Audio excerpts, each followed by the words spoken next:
So welcome everybody to the noon session.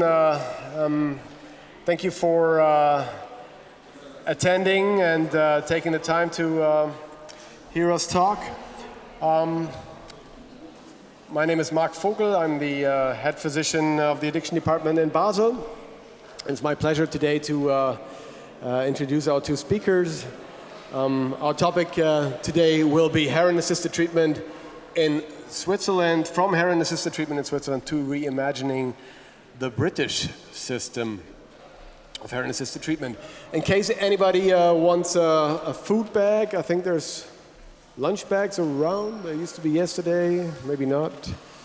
So somebody's getting lunch bags, so in case you want them, they'll be available in short. So let me introduce our two speakers. Number one is Professor Adam Winstock. Adam, you've been in the business for quite a bit. You're a consultant psychiatrist and addiction medicine specialist you have a diacetylmorphine license, which means you're licensed, like James Bond, to do, not kill, but save lives by doing heroin-assisted treatment. You're also founder and director of the Global Drug Survey and all kinds of other stuff you've done and seen. And the second speaker is Max Meyer. Max is an attending physician in my clinic in Basel in heroin-assisted treatment. Those are our conflicts of interest. Max, you don't have any. Adam, you have a few, which we won't no longer mention. What's probably important is that all of the views we are expressing in this presentation are our own. They do not reflect those of our employers or organizations, and they also do not reflect the views of our sponsor today. So let's hear a little bit about the British system for start. I think you're playing ping pong a little bit, so I'm eager to hear what you guys have to say. Thank you for giving up your lunch, or at least bringing your lunch in. There's very little at the moment to be proud about being British, but I guess it's quite nice to think that about 100 years ago, the British were enlightened enough to realize there were a group of patients for whom opiate dependence was such a massive, entrenchable issue that a humane approach and providing those people with diamorphine was quite a sensible thing to do. And it's really weird to think how much perspective we've lost. Like 100 years ago, the British medical profession treated heroin not as a moral failing, but as something that people needed to be helped with. They took a very medicalized approach, and they decided really the focus was to look at ways of reducing harm. And although ideally there would be ways of bringing people off and supporting long-term abstinence, they recognized that having compassion was really important. And they opened the doors through a very small number of licensed doctors to prescribe injectable heroin to people. And they didn't want it to be given to everyone, but they accepted that for some people, the only thing that would allow them to function and continue their life safely would be the provision of diamorphine. And it was generally being prescribed by psychiatrists. And that's pretty much how it kind of went from about 1930, 40 to about 1950 to the early 60s. There's a few private psychiatrists who are prescribing heroin privately to often quite middle-class, privileged people, because that's where the heroin problem was. In fact, some of the people who developed problems were actually some of the doctors. But come the 1960s and 70s, with kind of the globalization of the drug trade, all of a sudden, there were an awful lot more people who were developing problems related to opiates. They were people from marginalized societies. We went from having a few hundred people who were dependent on opioids to tens of thousands. And with a rising evidence base for things like methadone, there was a decision that the sustainability of injectable heroin was no longer desirable, cost-effective, or the best thing to do. And so everyone was moved over to methadone. And kind of largely, the number of people being prescribed diamorphine plummeted, maybe 300 or 400. And it was a real shame because there were a bunch of lessons that were learned during that development, where doctors learned to be compassionate, humane, look at patients beyond just their substance use. And I think Britain lost a lot of those lessons. But fortunately, there were other countries who were far more pragmatic, who looked at the British system and made it better. Seamless transition to Switzerland. I mean, really. Yeah, so this is actually the beautiful part about heroin-assisted treatment, that everyone who works in Switzerland now gets to say, we invented it. But in actuality, we were inspired by the British system. And there's one clinician that I always like to mention in talks like this, which is John Marks, who worked around Liverpool. And on this picture, you can actually see him holding a heroin syringe, a cocaine reefer, a cigarette with crack cocaine in it, and of course the Guinness. And I hope only the Guinness is the stuff that he used himself. But what he did was he noticed that when he started prescribing heroin, among other things, to his patients, that the crime rates in his area went down significantly, and also the utilization of the black market. And he became increasingly self-aware of being a shopkeeper. He saw it as a market intervention, as an economic intervention to reduce black market activity. And in his personal notes, which were acquired by a drug policy researcher named Toby Seddon from the UK as well, he estimated that he harms the black market with his prescription by about £5,000 a week, which is a significant amount of money for a small area.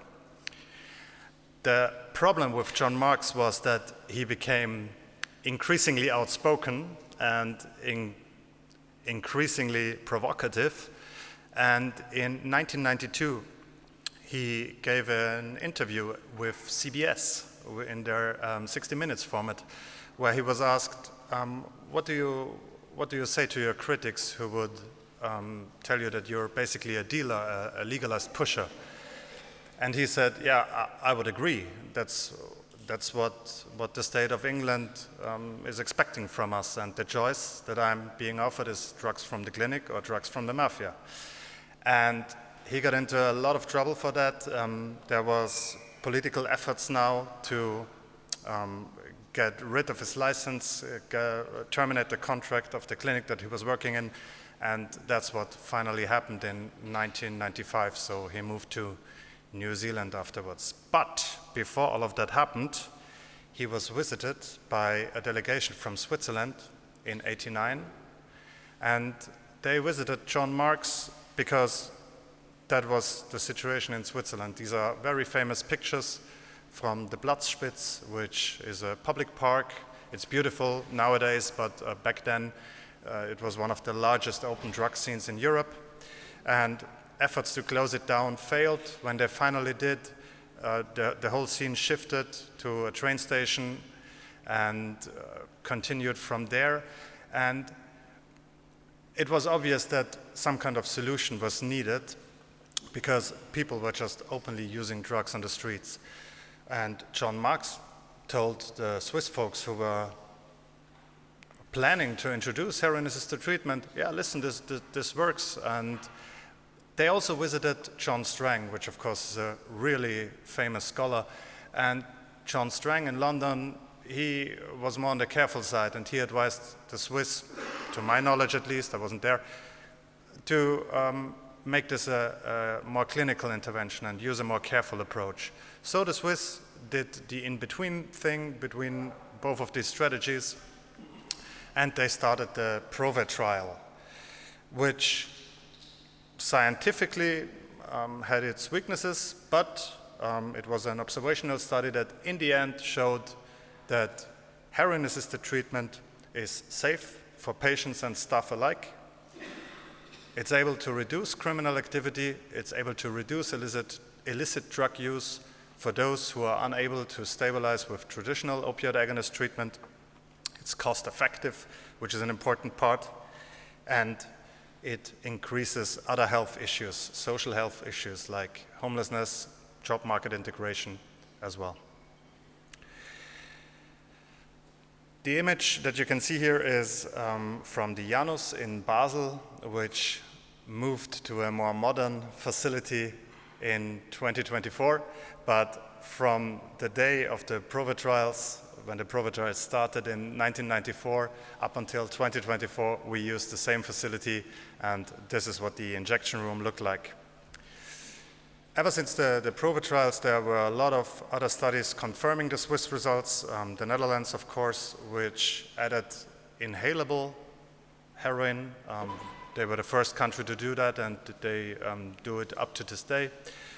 Then there was Spain, Germany, of course, and a lot of other studies, and they all showed the same thing. Heroin-assisted treatment is superior compared to methadone maintenance in retaining patients, but it also has more side effects. This is what John Strang did. He conducted a meta-analysis on all the trials regarding heroin-assisted treatment, and he found it to be superior in retaining patients, but again, there are more adverse events. Interestingly enough, he didn't find a difference in mortality compared to methadone maintenance, which is interesting because if you look at the Swiss overdose death statistics, and this is where the PROVA trial started, ever since then they declined, and even though this chart only goes up until 2015, they have remained stable since. So how is it possible for heroin-assisted treatment to be this effective? I think a large part of it being this effective is that the coverage in Switzerland is comparatively great. There is a bit of a lack of treatment centers in the southern parts, the Italian-speaking parts of Switzerland, but in the French-speaking and the German-speaking part, we have 22 treatment centers. One is a prison. I think they only have a couple patients, but the other ones are really proper outpatient treatment centers.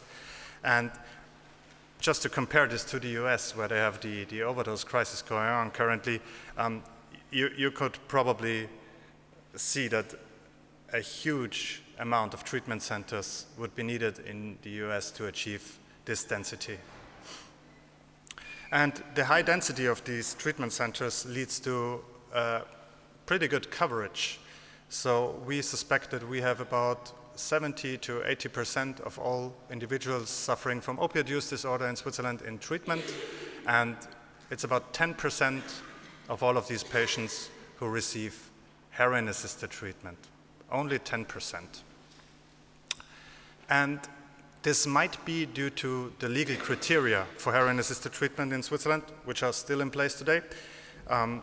They haven't changed ever since the PROVA trials, and they were chosen for pragmatic reasons. You just had to define inclusion criteria, and they've actually never been reworked, which is in some cases, in some instances, very frustrating for us clinicians who are trying to start people on heroin-assisted treatment, because we have to ask for special permissions, stuff like that. So how, do you want to ask? They have to fail twice, exactly, but they also have to be 18 years old. Does the opioid receptor change at your 18th birthday? It doesn't make any sense, right? Yeah. But nevertheless, the treatment is fairly low threshold. We are able to take anyone who actually needs it in, even though in some instances it's bound to a bit more administrative work. It is a rush-accepting treatment. This is very important from a clinical perspective. Patients are able and should be able to have a pleasurable and a nice feeling, so that they aren't forced to go out on the street to be able to experience a rush. The diacetylmorphine is prescribed by a physician in Switzerland, but physicians don't have to be present all the time for patients to be able to administer it. And on weekends, where there is no physician present in many centers, the nurses can adjust the dose if they see an adjustment fit For example, if someone comes in intoxicated or is drunk, has too much alcohol blood level, then the nurses can act on their own for safety reasons. Most centers also don't offer needle or injection support, not directly at least. They don't do it for the patient. There are supportive measures, but patients inject it themselves. And what we are very proud of is that for physical illnesses, like if patients need to have a surgical procedure done and need to go into another hospital, a specialized hospital, we're able to contact these hospitals, plan ahead, and continue injectable heroin-assisted treatment and oral heroin-assisted treatment during these hospital stays. It's a bit of work, it requires a bit of organizing, but it works quite well, and I think we're very proud of that. The dose finding is mutual. It's also very important. The patients tell us when they're satisfied with their opioid dose, when their requirements are met. We are only pumping the brakes if they want to titrate it up too fast. And take-home doses are possible. Again, we are restricted by legal criteria, which don't really give us clinical guidance, but we are able to prescribe take-home doses for diacetylmorphine. And generally, we don't have a need for security personnel. And we actually started doing a survey, Swiss-wide survey, and 20 of 22 heroin-assisted treatment centers responded to this survey, telling us the different professions that they employ. And as you can see, there is only 2 centers requiring or employing security personnel, but there is also, and this is the less joyful part about this statistic, only 2 centers who actually employ peers. All centers though, or next to all centers, employ psychiatrists, social workers, and nurses. What we also found when doing this Swiss-wide survey was that the clinical procedures, this is just one example that I drew out of the preliminary results, but the procedures vary by a lot. So there is no uniform standard of how many administrations people are able to get each day, or how fast the dose is increased, or what the procedure is when a dose is missed. There is a lot of clinical experience, but it doesn't seem to be super evidence-based.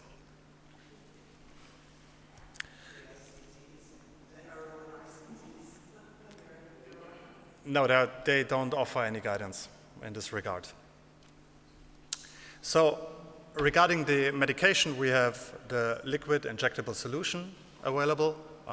We have instant release tablets available, and we have the slow release tablets available. I've never prescribed the slow release tablets. We don't have them available in Basel anymore because they were just so unpopular. But the instant release tablets and the liquid solution is what we work with. We don't have a product for inhalable use yet, and we're able to offer intramuscular and intravenous subcutaneous and intramuscular injections. That is a typo on the slides.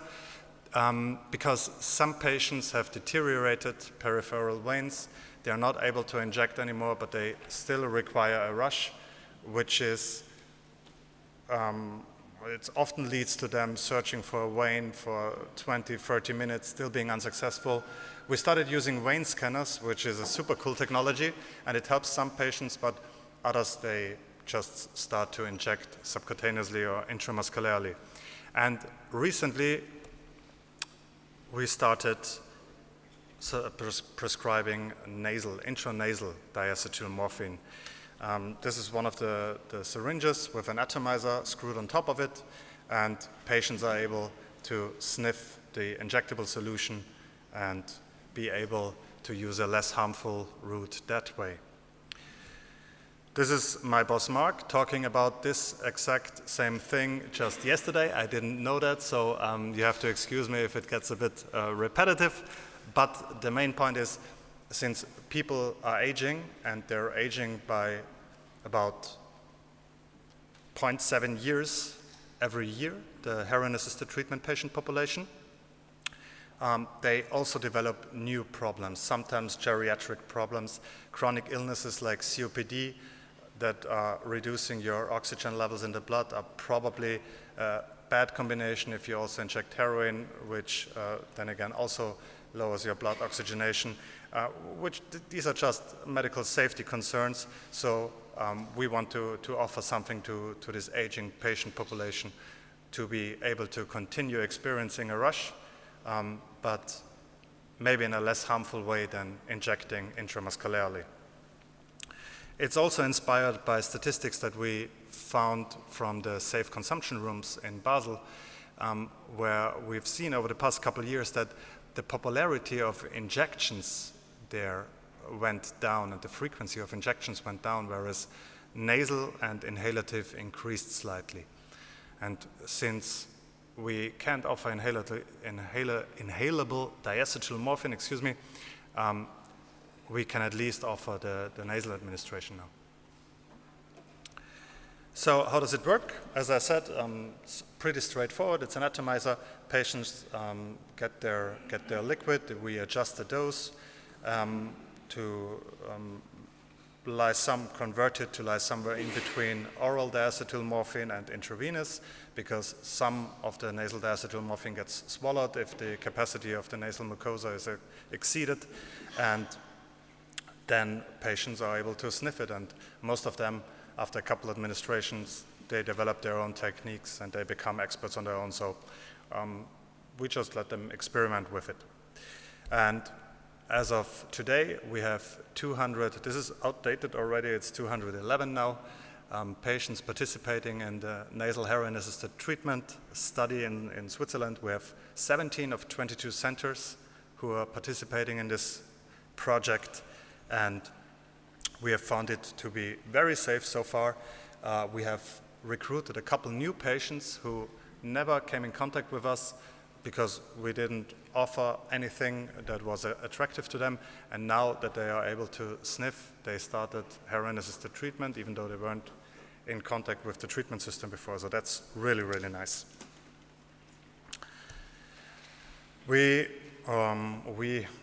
A colleague of mine, actually, he put in most of the work, did a pharmacokinetic study, and these are the charts from the paper. It's currently in production, where we show that it's not just a placebo effect. There is actual diacetylmorphine entering the bloodstream, because you could suspect that the same thing happens to the diacetylmorphine when you swallow it, like it gets deacetylated, and in the end it's only just morphine in the bloodstream.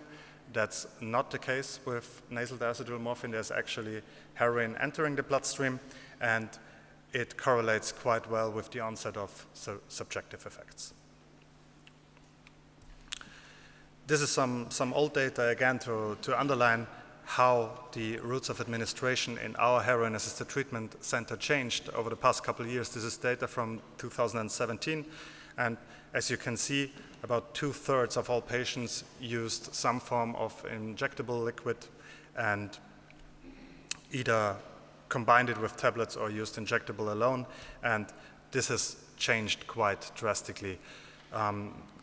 Again, this is a bit outdated, but you can still see the trend that the routes of administration that are required in heroin-assisted treatment are not limited anymore to just injecting or swallowing tablets. And with that, I'll give it back to you, Adam. Can I just ask, how many of you work in countries where you can prescribe methadone? Put your hands up.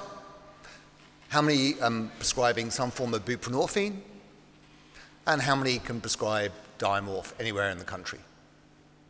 Okay, so a little bit of a novelty, but somebody does it. So I want to think about, how do you reintroduce diamorphine back into a traditional opiate treatment system? And that's kind of where the UK is. So we had the RIOT trial that proved, evidential, harm reduction, saves money, but it wasn't widely supported.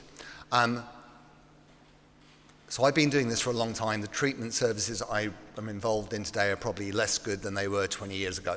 So in the UK today, about 50% of people who are opiate dependent are in treatment. 50% of people who die of overdose haven't been in treatment for more than 5 years. Lots of people aren't on enough medication, whether that's the right dose of methadone or buprenorphine. Patients don't understand how treatment works. There are huge variations in how individual prescribers and services deliver treatment. And I spend a lot of time in prison. And lots of people leave prison on medication, drop off, and come back.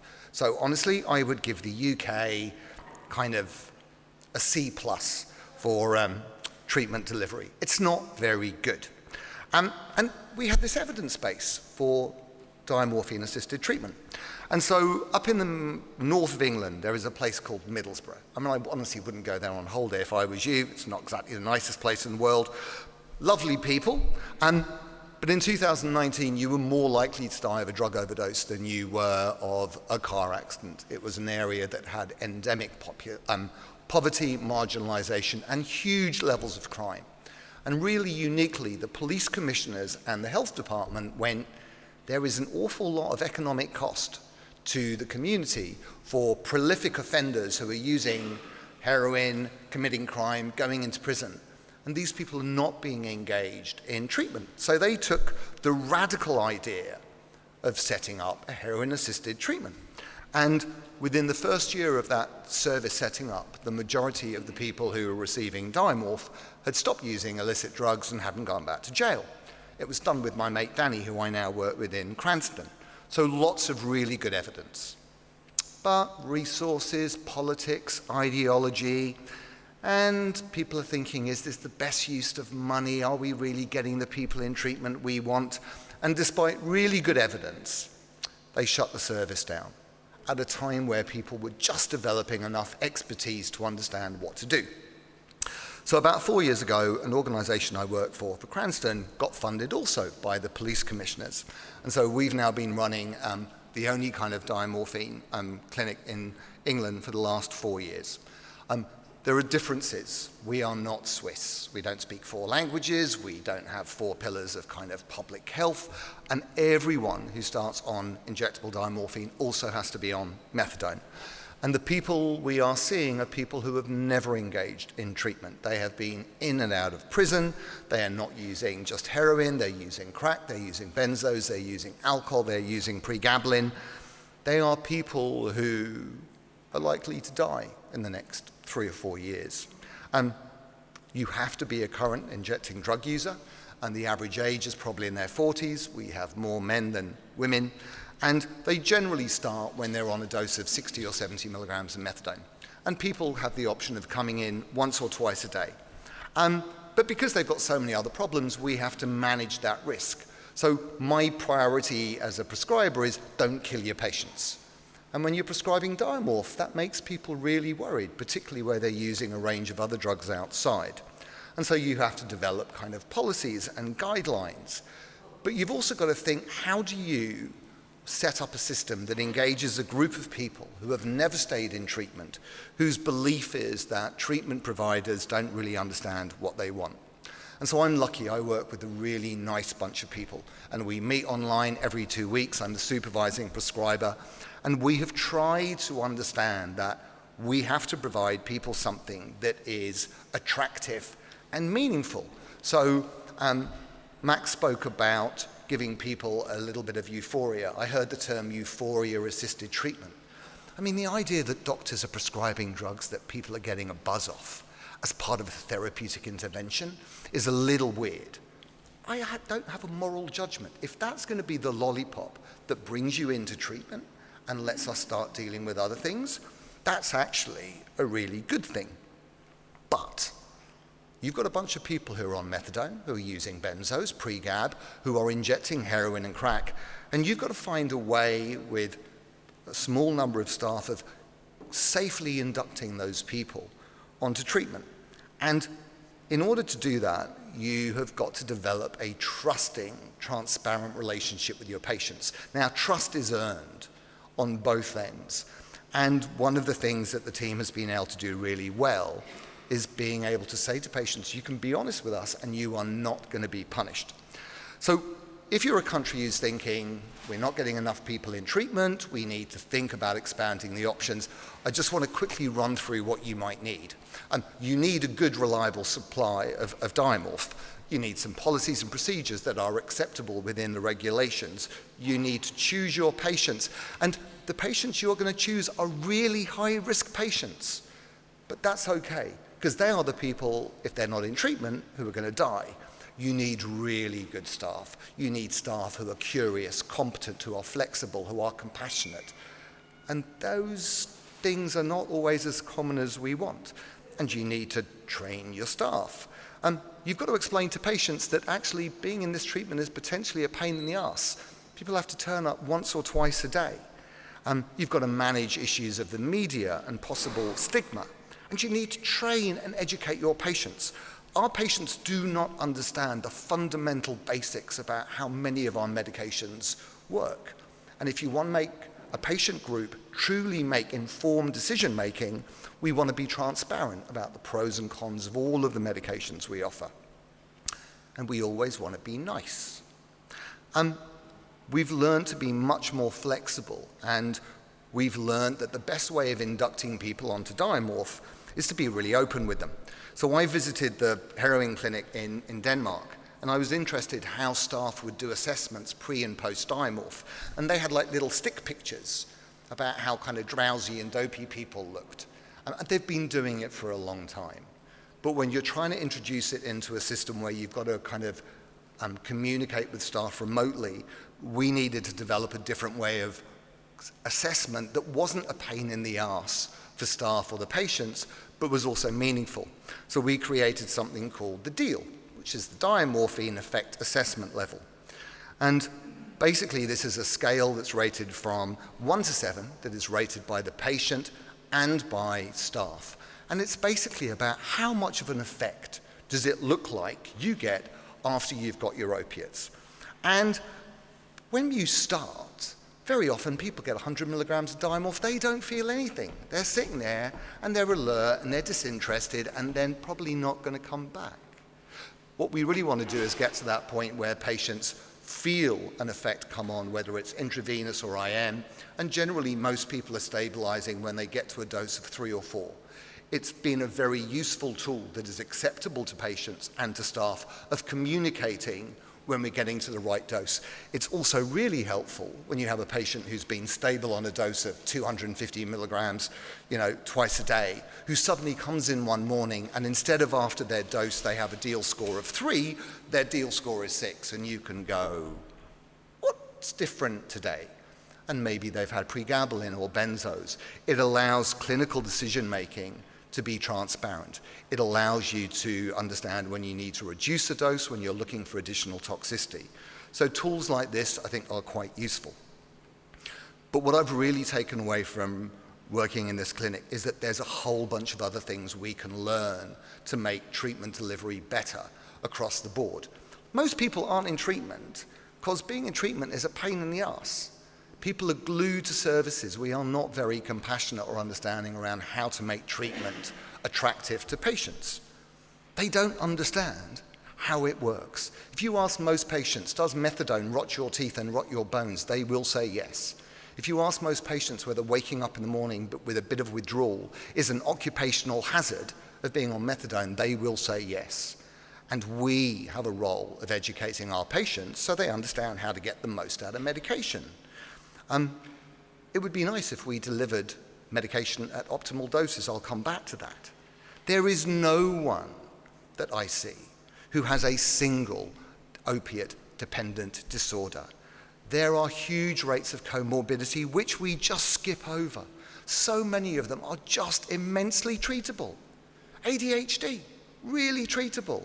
Don't just label everyone as having a personality disorder or PTSD from a dreadful childhood and think you can't do anything about it.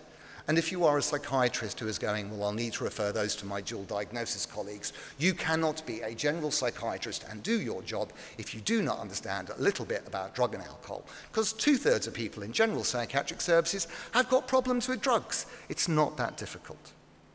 I have colleagues of mine who will see patients on suboptimal doses of methadone who are still using drugs, and they will threaten to reduce that dose or remove their medication. That is not helpful. And if there are people here who go, well, I've got patients on 50 milligrams of methadone and they're still using 3 times a week, they are failing in treatment. What I would say to you is this: I would rather I had a patient on 50 milligrams of methadone in treatment using 4 times a week than someone who is not in treatment, because they are less likely to die while they're in treatment, and it has the opportunity for us to increase their dose. At least in the UK, we have a workforce that is young, that is relatively uneducated. If you are 50 and you have been using drugs for 30 years, and you have a 22-year-old in front of you who's got a psychology degree, who knows nothing about drugs, that's not an equitable exchange of information. So we need to invest in staff training. But I think there are some other lessons just across the board. When patients come back into treatment and they've dropped out, ask them why. Ask them what you can do to maybe keep them in treatment. Why don't you offer things in your clinic that patients want treated? The biggest unmet healthcare needs for people in opiate treatment are dental healthcare, constipation, sweating, and sexual dysfunction. Do we ask those questions? Do we provide that care? Do we assess for COPD in people who've been smoking drugs for 30 years? Not often. But my biggest wind-up, actually, is that we've got a bunch of people who are on doses of medications that are not enough. So the average dose in the UK is around 50%, about 50 milligrams. And so about 7 years ago, I did a little video on YouTube, which was called Getting Your Dose Right on Methadone and Buprenorphine. Not very difficult. It's been seen 85,000 times. And if you read the comments, you've got patients there who are going, oh, I didn't know that. And so I got together with a bunch of user groups to try and develop a tool that allowed patients to work out what the right dose was for them. Most research tools around opiate withdrawal have been for researchers to conduct studies. And I didn't want that. I wanted patients to work out that the right dose is not a magic number, it's the dose that works for you. So this is kind of at mydose.digital. It's free, anonymous, confidential. There are little cards here. And there's little tips along the line that dispel myths around methadone and buprenorphine. But it basically just asks some questions about, what would you like from treatment? And that's really important. We assume people are in treatment because they want to stop using heroin and they don't want to go to jail. That may not be the reason. And when we piloted this, actually we put down other things. I'm in treatment to control my use. Actually, I'd like to get off opiate substitution treatment. So you design the tool to give the patient what they want. And then you ask 7 questions, takes 3 minutes, and they are really simple. Does your current dose of opiate substitution treatment ever get rid of your withdrawal totally, even if it's just for a few hours? How do you normally feel before your dose?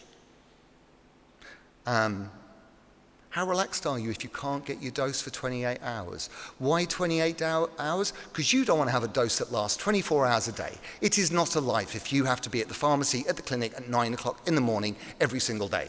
You might need to take your kid to work. You might want to take your dog for a walk. You need to give people a bit of flexibility. How do you feel after your dose? If you feel better after your dose, you've got a bit more energy, you're not achy, yawny and tired, you weren't on enough. How often are you using on top?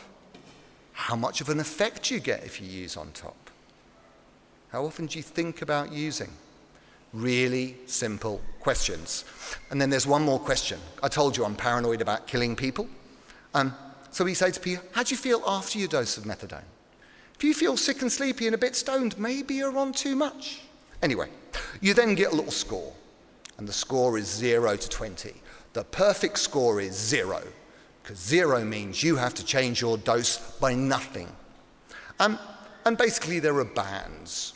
A little bit of withdrawal, a lot of withdrawal. And each score has some feedback. The original version of this had feedback coming from a prescriber's perspective. Ooh, your score is 12, you're using on top. You wake up in the morning and withdrawal. You're not on enough, you need to change.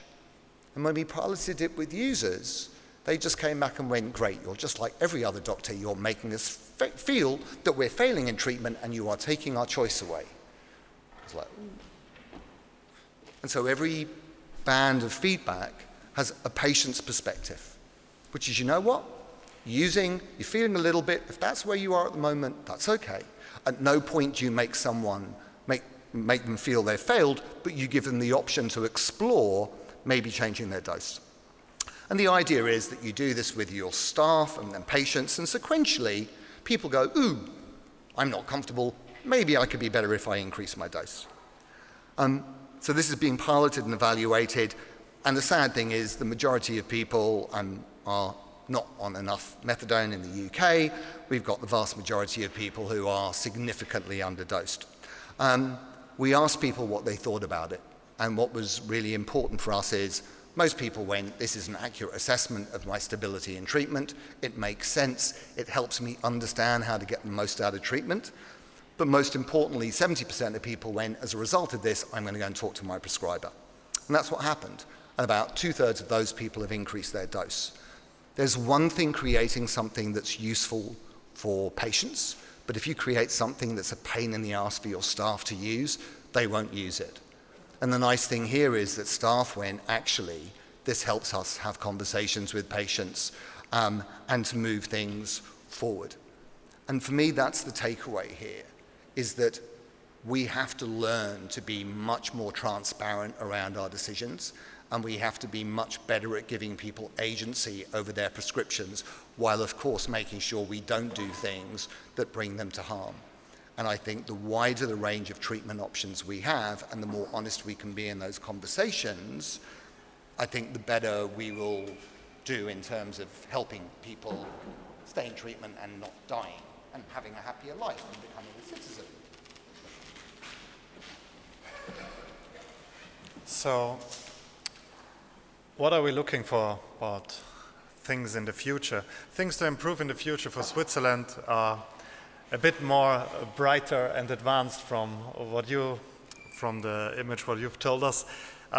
What we really want to do is we want to revise the entry criteria, or at least discuss them to a point where we can be a little bit more flexible in who we are able to treat with heroin-assisted treatment. And this relates to the entry barriers and the reduction of those entry barriers as well. If we get a lot of new admissions for heroin-assisted treatment, we need to be able to have a feedback to the system. Man, we can't provide the same level of support if we don't get more nursing staff, for example, because we need to know our patients, we need to know their problems, if they have problems, and how to help them further. And we can't do that by just giving out a substance, right? We need to be more flexible in our treatment approaches. This is something that we're discussing in Basel. What I mean by that is, if a patient is stable on methadone treatment for most of his life, but once every 2 months he says, I want a rush, I need that. And I go out on the streets, I mostly don't tell anybody, and I inject or smoke or sniff heroin just this once, and then it's fine for 2 months. Why wouldn't we be able to offer that in a treatment system without all the administrative grab that comes with such an approach? And also, we need to continue recognizing the changing medical needs of an aging patient population. It's come to a point where a lot of patients who actually require diacetylmorphine aren't physically able to come to the clinic each and every day. So we have to find creative solutions to deliver it to them in some sense. And finally, standardization of clinical procedures. I hinted at it on a slide before that it's not really a harmonized treatment system in Switzerland. It's more or less every center doing their own little thing, and it all seems to work, but standards in this regard would be very nice and probably improve the treatment quality even further.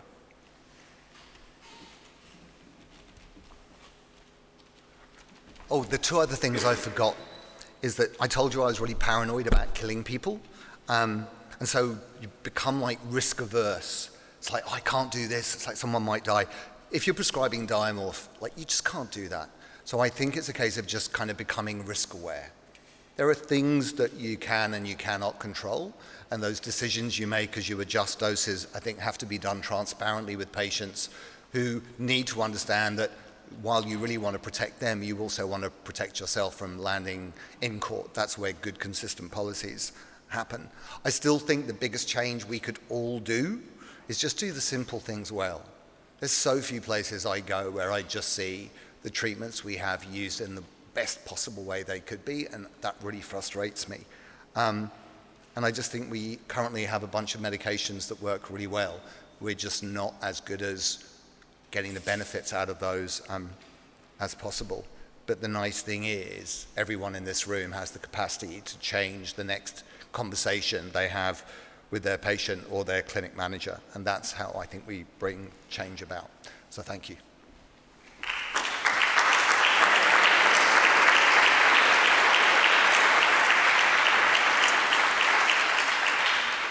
Thank you very much, Adam and Max, for that inspiring talk. We still have a few minutes for discussions. Are there any questions? Hello, Adam Bisaga from New York, USA. Thank you so much for the overview. Sounds like a great option for treatment systems that have everything else already in place, like access to more kind of traditional, less expensive treatment options. But the question I have for you is, which patients don't respond to heroin-assisted treatment?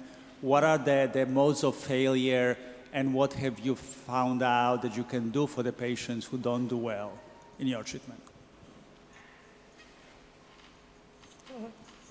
Is it for me or is it for Adam?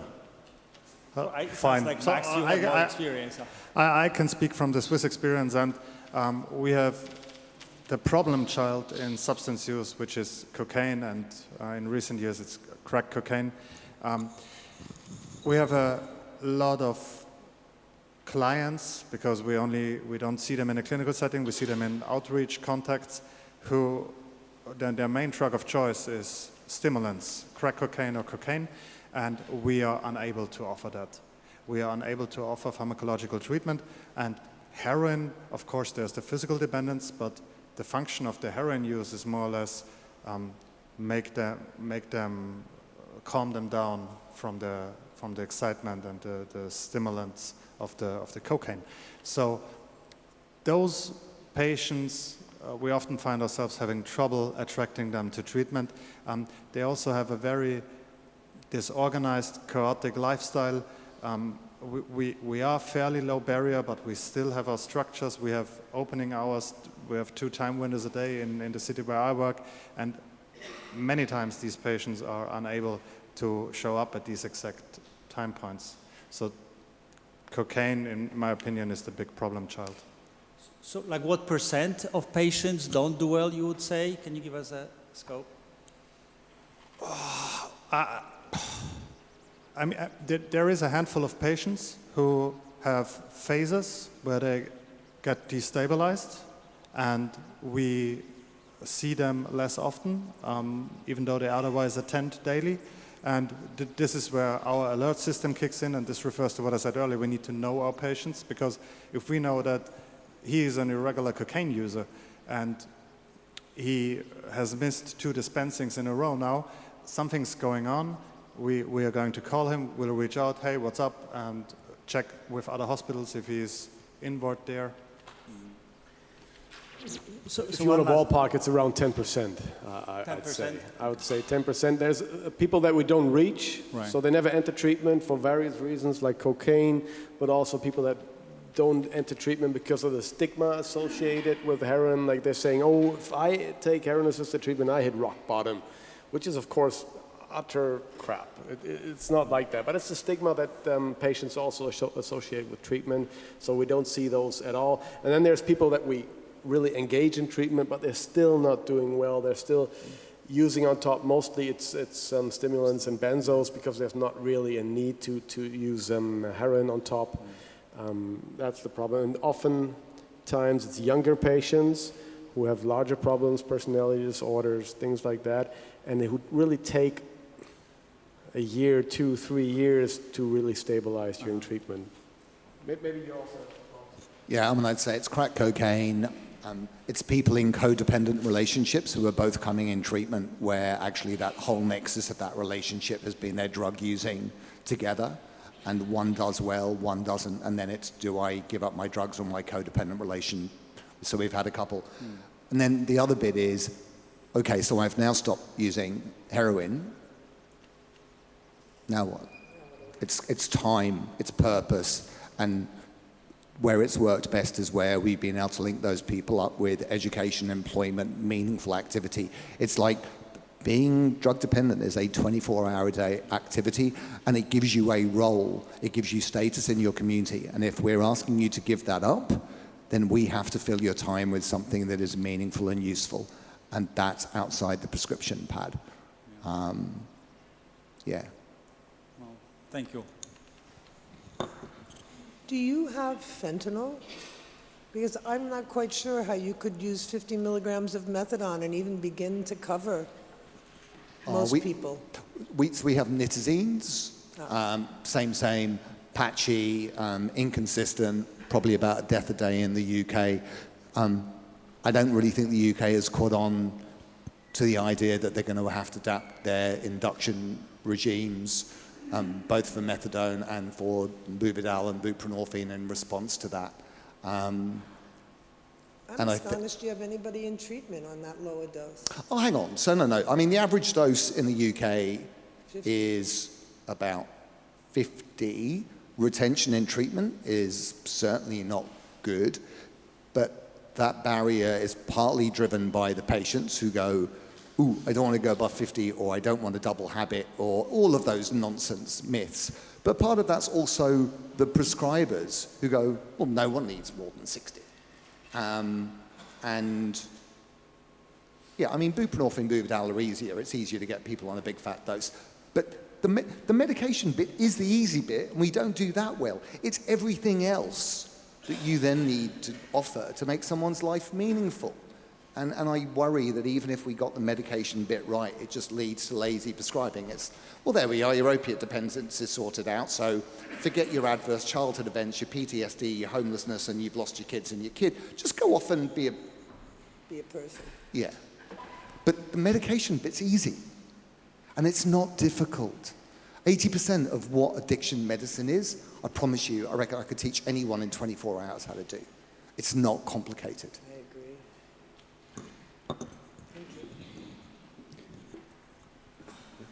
Thank you. My name is Nick Avgerinos. I'm a psychiatrist from Greece. Thank you very much for both very interesting and stimulating presentations. My question is, you mentioned that to get someone to heroin-assisted treatment, there must have been 2 previous failed attempts. You mean 2 previous failed attempts in OST treatment? I mean, 2 failed attempts for methadone or buprenorphine? That's my first question. And the next one is, what are the criteria to consider an attempt, a previous attempt, as a failure? Those are good questions, and we ask them ourselves. And we are in the lucky position that the law doesn't define it further.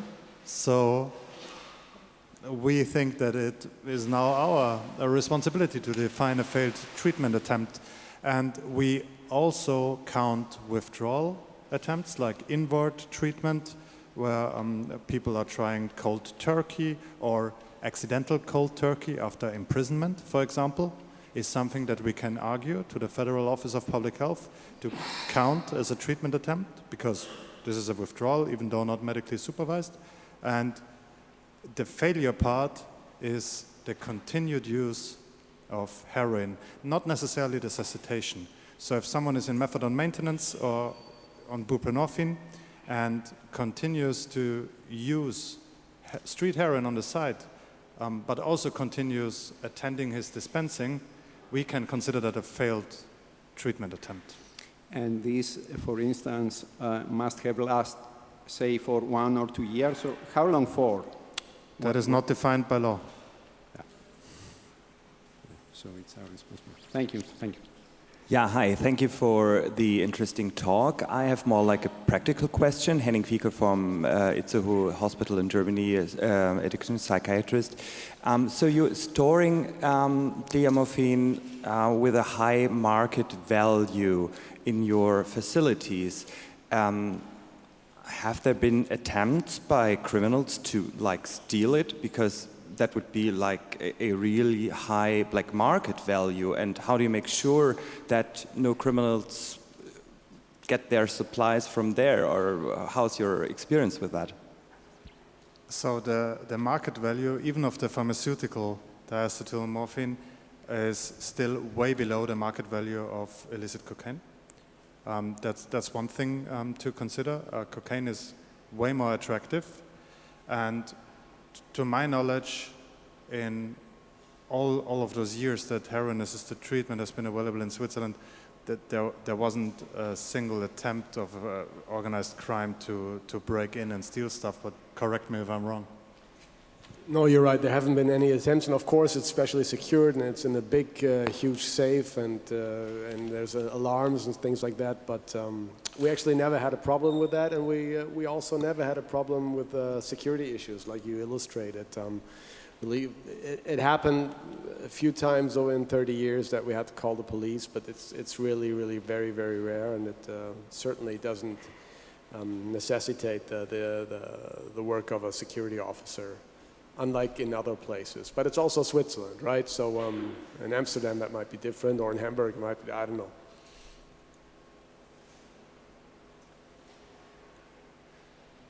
So I think there are no more questions, so I think we can wrap this up. Thank you very much for attending. Thank you for the talk, and see you around.